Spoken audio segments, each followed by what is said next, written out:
Antara paparan menarik hari ini, PAS masih terima Nik Abdul. Walaun bangga dengan gelaran walaun. PAS tak pernah berhasrat untuk bersama DAP. Ahmad Maslan tegur kerajaan perpaduan, jangan jadi muafakat nasional.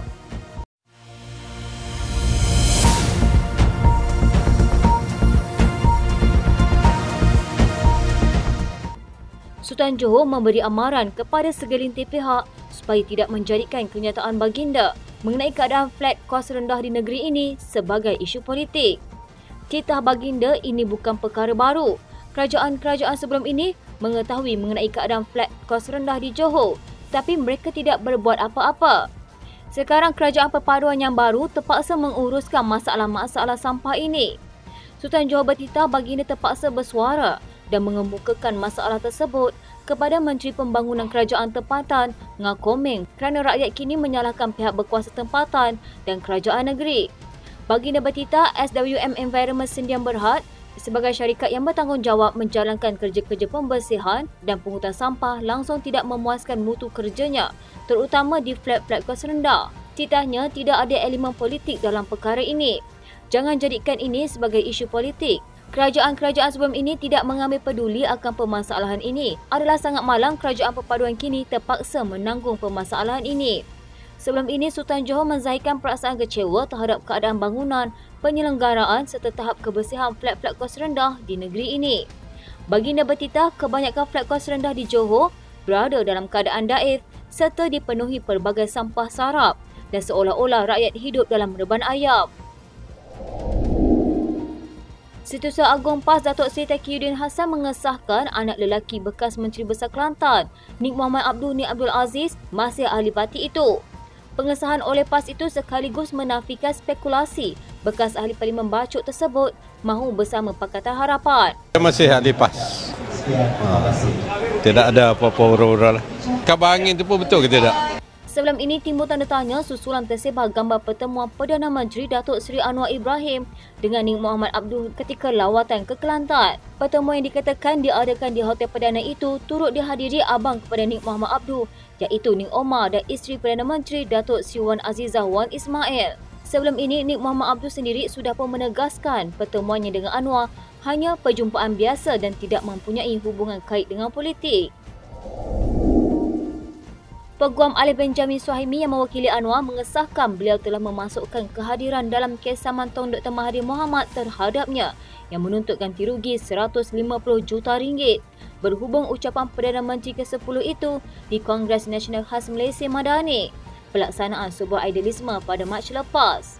Alif menyatakan perkara itu dan memaklumkan pengurusan kes ditetapkan pada 31 Mei ini secara dalam talian di hadapan Pesuruhjaya Kehakiman Jamhirah Ali. Memorandum kehadiran itu difailkan oleh firma guaman Ketuan Thomas Philip yang mewakili Anwar selaku defendant pada 16 Mei. Pada 3 Mei, Dr. Mahathir yang juga bekas Perdana Menteri selaku plaintiff memfailkan saman itu di Mahkamah Tinggi Shah Alam. Mendakwa pada 18 Mac lepas, Anwar memberikan ucapan di Kongres berkenaan di Stadium Melawati Shah Alam dan telah mengeluarkan beberapa kenyataan yang berbau fitnah bertujuan untuk menjatuhkan reputasi plaintiff. Menurut Dr. Mahathir, antaranya kenyataan kononnya plaintiff membolot harta untuk diberikan kepada anak-anak dan keluarganya selain memberikan layanan khas atau mengutamakan individu-individu yang berpangkat tinggi.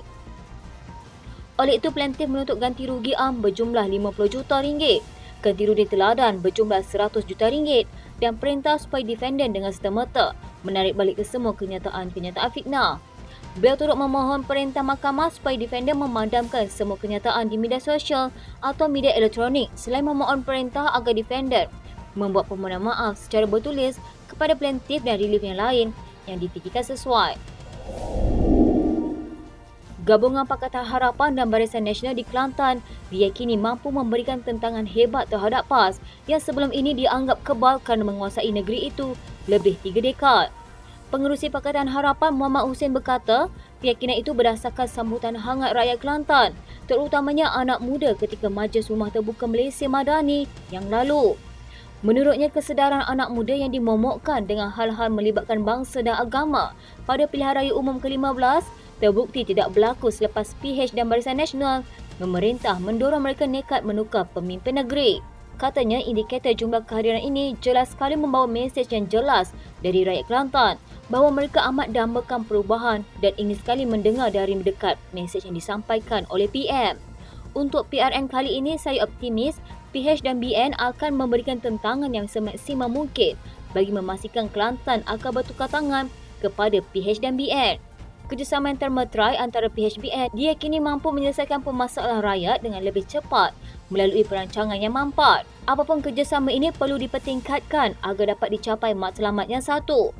Muhammad berkata kerajaan negeri yang selari dengan kerajaan pusat akan lebih memberi manfaat kepada rakyat Kelantan yang menderita dengan air yang kotor di kebanyakan kawasan di Kelantan. Dalam hal ini, katanya PH-BN berpeluang membuat kejutan apabila gelombang anak muda pada PRN dijangka memihak kepada gabungan parti kerajaan perpaduan itu berbeza dengan keadaan semasa kempen PRU15. Walaupun panggilan walaun dilihat tidak disenangi rata-rata penyokong PAS, lain pula pendirian seorang selebriti agama yang berterus terang bangga dengan gelaran bernada sindiran itu. Juara pencetus Ummah musim ketiga tahun 2015, Syed Muhammad Bakri Syed Ishak atau lebih dikenali umum sebagai Pius Syed berpendapat gelaran tersebut bukanlah bersifat keji. Malah Ketua Penerangan Ulama PAS Kawasan Tambun berkenaan juga mengalu-alukan supaya panggilan itu kerap disebut. Katanya walaun bukanlah satu gelaran yang hina. Kami bangga dengan gelaran walaun yang memberi maksud kesetiaan. Jadi sebutlah banyak-banyak kali. Syed Bakri sebelum ini dikenali sebagai penceramah yang secara terbuka menegur sejumlah pelakon antaranya Jananik, Fasha Sandau dan Nabila Huda.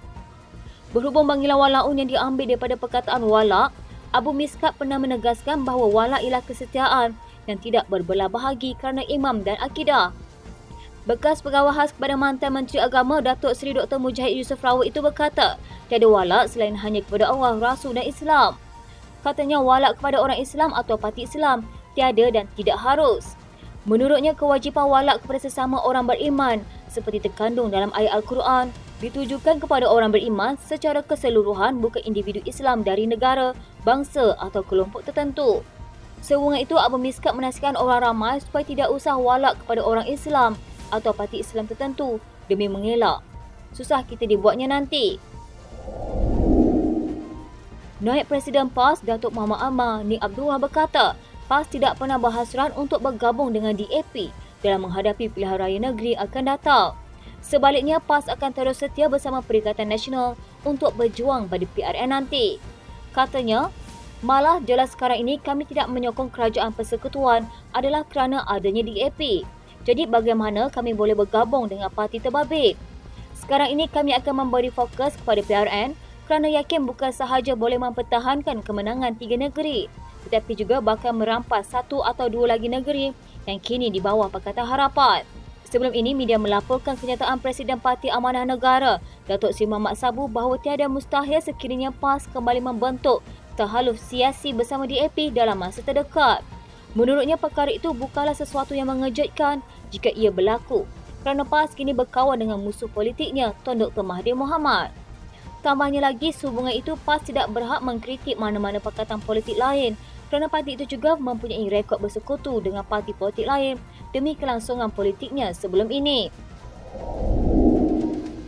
Ahli Majlis Kerja Tertinggi UMNO Datuk Seri Ahmad Maslan berkata, kegagalan Piagam Muafakat Nasional antara UMNO dan PAS sebelum ini seharusnya dijadikan pengajaran agar tidak berulang dalam gabungan kerajaan perpaduan. Tegasnya, kesemua 19 parti gabungan yang membentuk kerajaan perpaduan termasuk UMNO dan Barisan Nasional perlu mempertahankan gabungan berkenaan sehingga pilihan raya umum akan datang.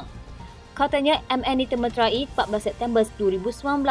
Sementara konvensyen perpaduan pula diadakan 14 Mei lalu yang dihadiri ahli dan pemimpin pelbagai parti seluruh negara, termasuk Sabah dan Sarawak yang menunjukkan kepelbagaian bangsa. Keadaan ini berbeza dengan MN di mana hanya dihadiri oleh masyarakat Melayu dan Islam di atas pentas penyatuan ummah namun tidak berjaya mencapai matlamat yang diharapkan. Sebelum ini, Perdana Menteri Datuk Seri Anwar Ibrahim telah merasmikan Konvensyen Nasional Kerajaan Perpaduan yang pertama kali sejak penubuhan Kerajaan Perpaduan. Konvensyen melibatkan hampir 10,000 perwakilan dan penyokong daripada 19 parti yang menyokong Kerajaan Perpaduan diadakan secara serentak dengan Konvensyen Wanita, Pemuda dan Puteri. Sekian rentasan malam di TV pada hari ini. Jangan lupa follow Facebook Malaysia Deadline dan YouTube Deadline TV. Dapatkan info terkini di Facebook serta YouTube di TV.